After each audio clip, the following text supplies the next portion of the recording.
Good morning everyone mga kapatid, magandang umaga po sa ating lahat and welcome naman sa ating channel, Ang Buhay Ko sa Israel.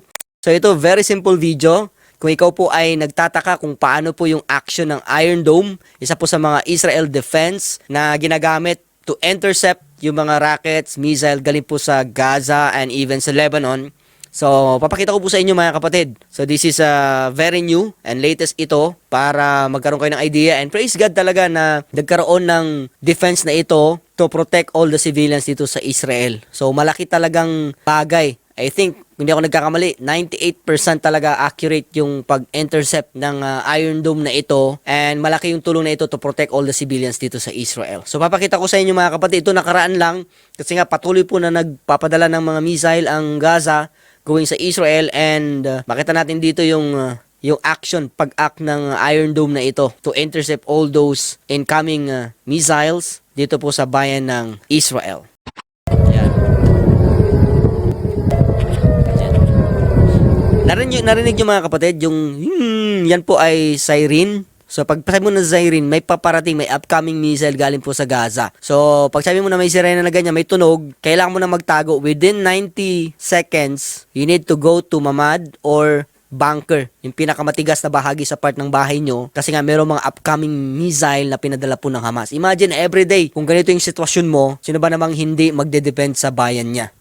And praise God, yun nga, sa Iron Dome na ito that are giving their best to protect all the civilians dito sa Israel. Ayan o, naingay. Yan po yung Iron Dome. Ayan, 1, 2, 3, 4,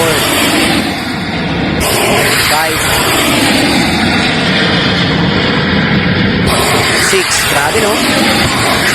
7, 8.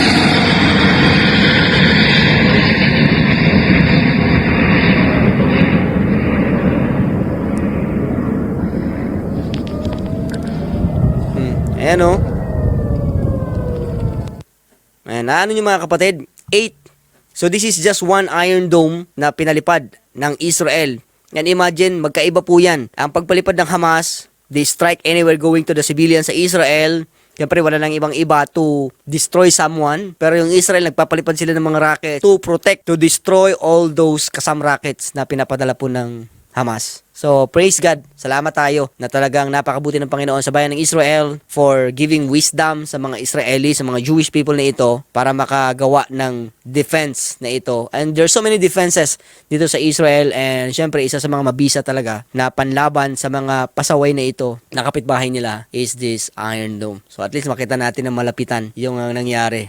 Ngayong araw lang ito mga kapatid na nangyari doon po sa south part ng Israel, malapit po sa Gaza. So, anyway, ayan lang. Salamat mga kapatid, kung bago ka sa aking channel, don't forget to like at share mo na rin mga kapatid yung video na ito. See you again sa mga susunod natin na video. Paalam.